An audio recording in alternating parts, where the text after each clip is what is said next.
She's the girl her own mother can't stand. Since there's never enough food at home, she has to swallow her pride and scavenge leftover milk from classmates. But before she can even take a sip, some rowdy boys knock it right out of her hands. Milk soaks through her clothes, forcing her to hide in the bathroom to wipe off the cold, wet mess. Passing the older kids' classroom, her own sister and friends all shoot her looks of pure disgust. Listening to strangers trash talk her little sister, she just watches coldly without saying a word in her defense. Cáit is sadly used to this kind of neglect by now. There are 5 kids crammed into Cáit's house, and her mom is pregnant with yet another baby. She's the 4th child, and unfortunately, just another unwanted girl. Growing up, nobody ever showed her an ounce of favoritism. She stays quiet most days, tiptoeing around like she's walking on eggshells. If she comes home with muddy shoes, her mom rips into her for making extra chores out of thin air. Whenever that happens, Cáit crawls under the bed to hide, too scared to show her face.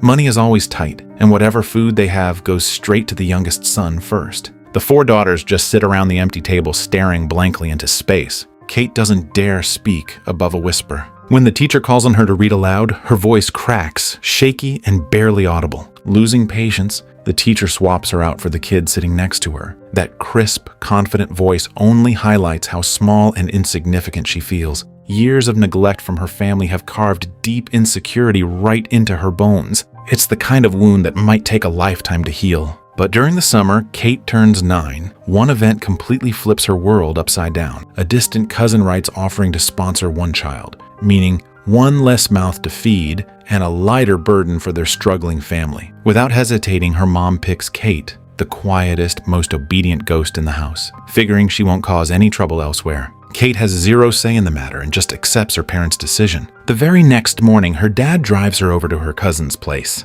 As the car winds through tree-lined roads, dappled shadows fall across Cáit's lonely face. Her stomach churns with anxiety, having no clue what's waiting for her down the road. But nobody bothers to ask how she's feeling about it. He stays silent the entire drive, only speaking to light a cigarette when he gets tired. To Cáit, family love has always been as bland as tap water. She always assumed this was normal. No warmth, no care, just silence or harsh words. After who knows how long, the car pulls up to a quiet farmhouse. Her dad gets out to chat with the man of the house, and then a gentle woman opens the car door. It's Eibhlín, her mom's distant cousin. Eibhlín last saw Cáit as a baby 9 years ago, and now sees a girl in a dirty, wrinkled white dress, guarded, silent, and timid. She instantly realizes this child has never been properly cared for. Instead of prying into family drama, she gently takes Cáit's hand and leads her inside. The farmhouse is almost too quiet, which feels jarring to a girl used to constant noise and crowding. Soon, her dad and Seán walk in, and Eibhlín prompts Seán to say hello, but he deliberately avoids eye contact. Her dad couldn't care less about Cáit's awkwardness, rambling on about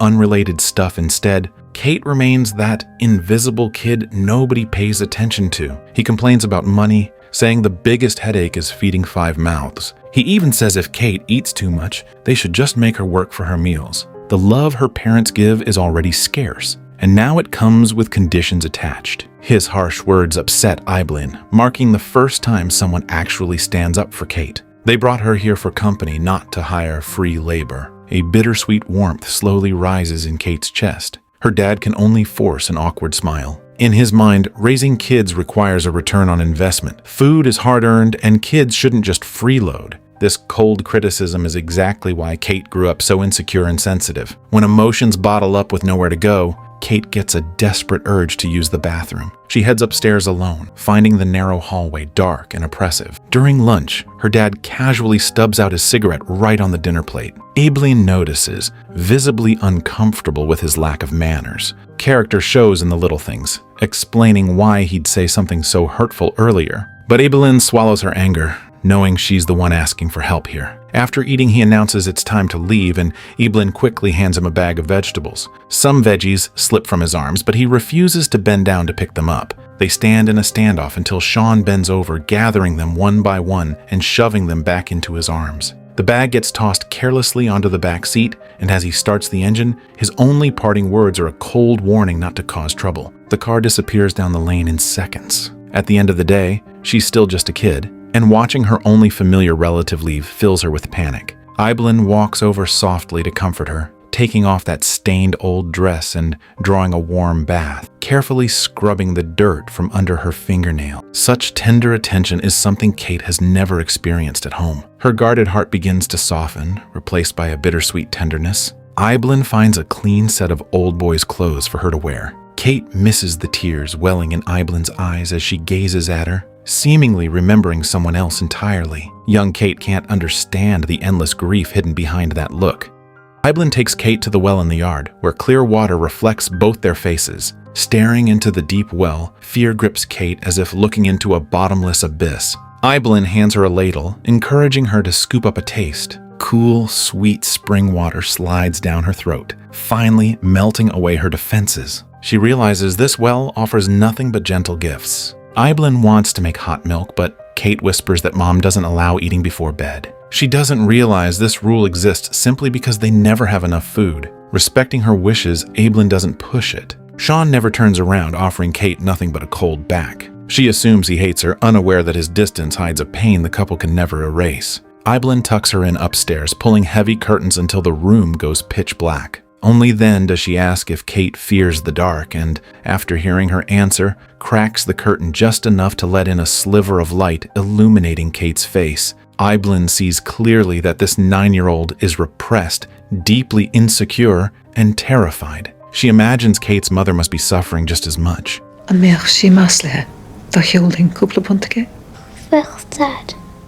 Despite her age, Cáit has already figured out her parents' personalities. Eibhlín drops the idea of helping Cáit's mom, realizing such kindness would only be unappreciated. Late at night, anxiety hits Cáit physically again, making her need the bathroom constantly. Sitting up, she spots a chamber pot tucked under the bed, placed there thoughtfully by Eibhlín. As she lies back down, the door creaks open and Eibhlín sits on the edge of the bed watching her quietly. Too afraid to open her eyes, Cáit pretends to be fast asleep. Eibhlín feels torn, grateful her cousin sent Cáit, but heartbroken that biological parents could neglect her so badly. Just seeing Cáit's timid, worn-down state tells her everything about the bleak childhood she's endured. She can't do much except hope to treat this girl with gentleness while she's here. The next morning, Eibhlín makes the bed and finds the sheets soaked through.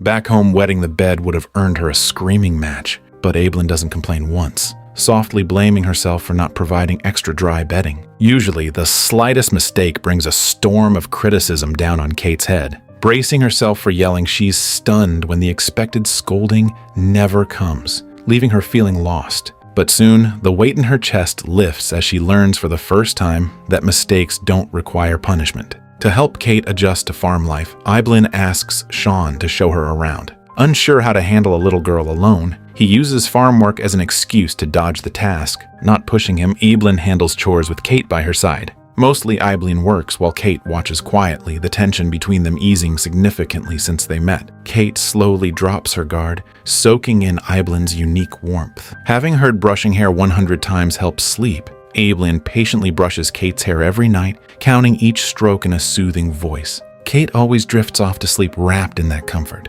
Time passes, and when Eibhlín pulls back the covers, the bed is dry, and Cáit looks far rosier and brighter than when she arrived. Under Eibhlín's daily care, the wounds left by her birth family begin to heal. No longer the weird, withdrawn kid others talked about. She starts smiling and joining conversations willingly. One night, while Seán plays cards with friends, someone stops by collecting donations for a new school. The childless couple donates generously without hesitation. Cáit might not grasp adult complexities, but she feels their genuine kindness in her bones. She starts inching closer to Seán. Kids have endless questions, and Seán never shows impatience, answering each one simply and directly. While Seán cleans the barn, Cáit waits nearby before slipping out the gate alone. Turning around to find her gone, Seán panics, frantically searching until he finds her hiding in the shed. He yells at her, telling her she can't wander off like that. It's the first time he's raised his voice since she moved in. Unable to understand his panic over her just playing elsewhere, she runs off silently, feeling wronged.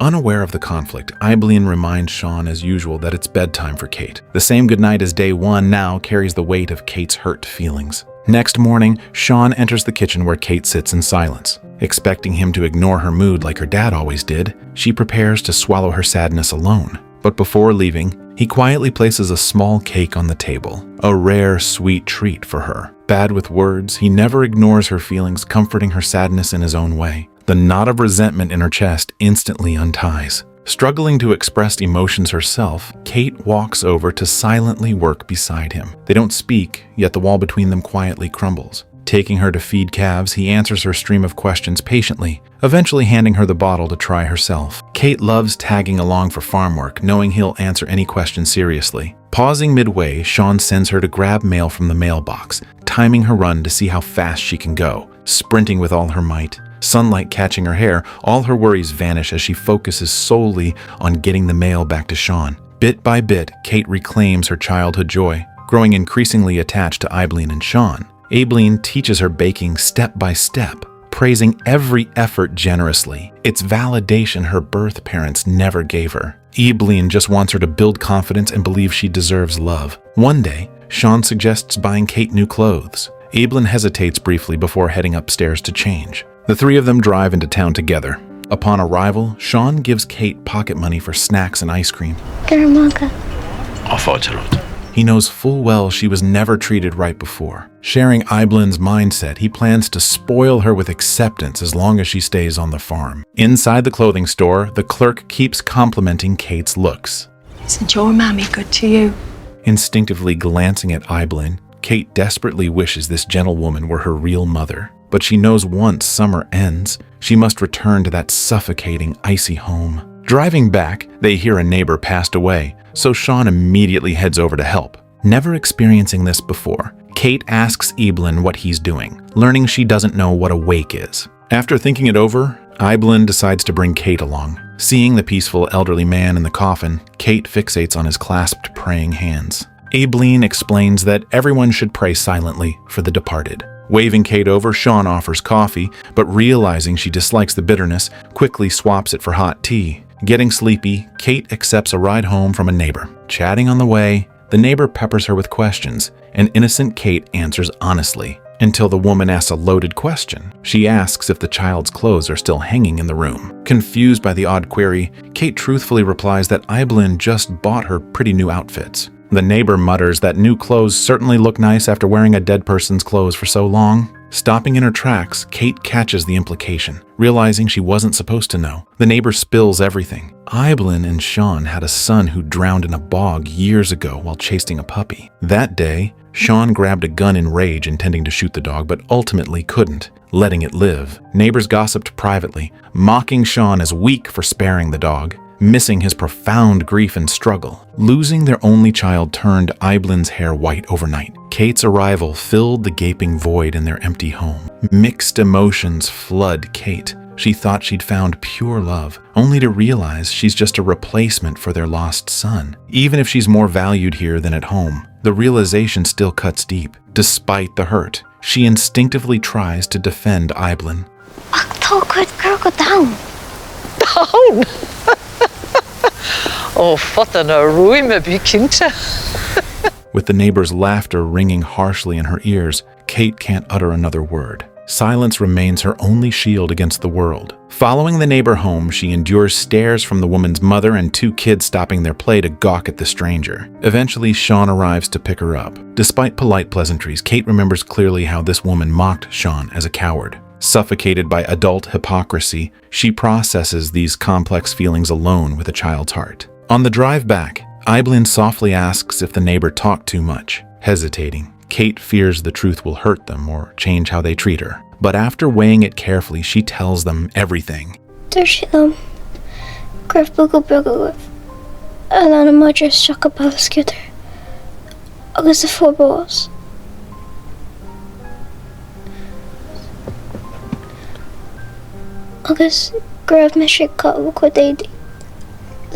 Tears instantly fill Eibhlín's eyes. Losing her child is a scar that never heals. Back at the farm, heavy silence fills the house. Retrieving his late son's jacket, Seán asks Cáit to talk privately by the lake. Moonlight blankets the water as Cáit struggles to imagine the heartbreak this gentle couple endured. While her heart aches for them, she cannot shake the feeling that she is merely a substitute. Reading her mind, Seán admits they initially invited her to fill the void left by their son. But from the moment they dressed her in clean clothes, they saw her as unique, not a shadow of their lost boy. Living together, they saw her timidity and scars, genuinely wanting to protect her. Fate is strange. Unrelated by blood, they crashed into each other's gray lives. They sincerely hope this wounded girl escapes her family's shadow for a bright future. It's the first time Seán has opened up this much to Cáit. She listens in absolute silence. Walking back, he stops her to button up her jacket.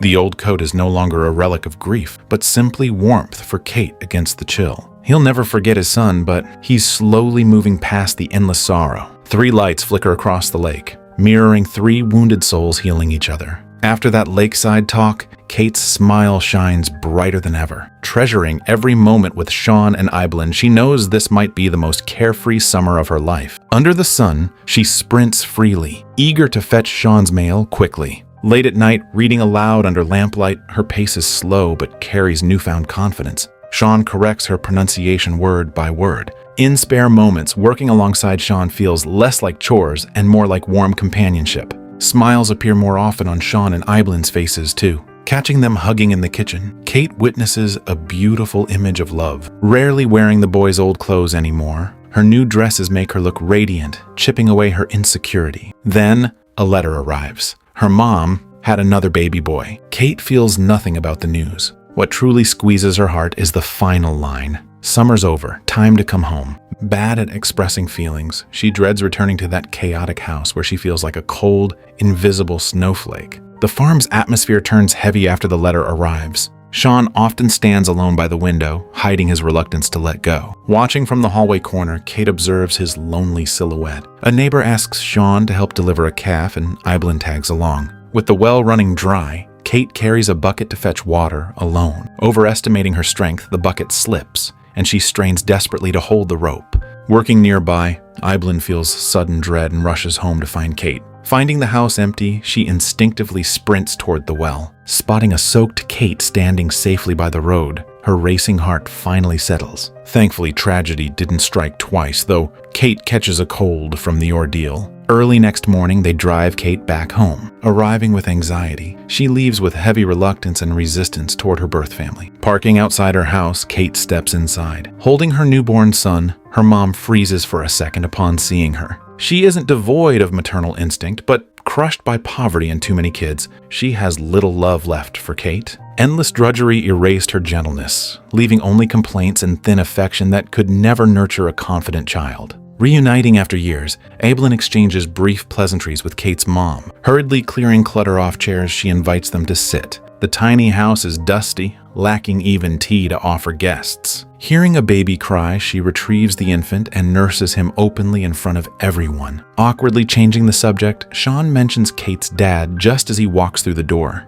Ignoring Cáit completely, he only speaks when she sneezes, accusing her of catching a cold and blaming Eibhlín and Seán for poor supervision. Her mom quickly smooths things over, barely diffusing the tension. Eibhlín brings a bag full of food, sincerely thanking them for letting Cáit spend the summer. The moment of parting arrives with simple goodbyes. Cáit feigns indifference, acting like she's bidding farewell to irrelevant strangers. But as the engine starts, suppressed emotions surge uncontrollably. Watching the car pull away, she loses control and sprints after it. Wind blows through her hair as memories of their summer kindness flash by, tears blurring her vision. Seán happens to stop and open the door, seeing Cáit sprinting toward him, and immediately wraps her in a tight embrace. Her dad watches the entire scene unfold from the doorway. Cáit isn't an orphan, yet before meeting Eibhlín and Seán, she never knew what true family felt like. This unrelated couple taught her how beautiful it feels to be cherished and favored. Though they may rarely meet again, this unconditional love will stay in her heart forever. Finally accepting herself, she knows she isn't the weird monster others claim. She can run freely and laugh openly in the sun.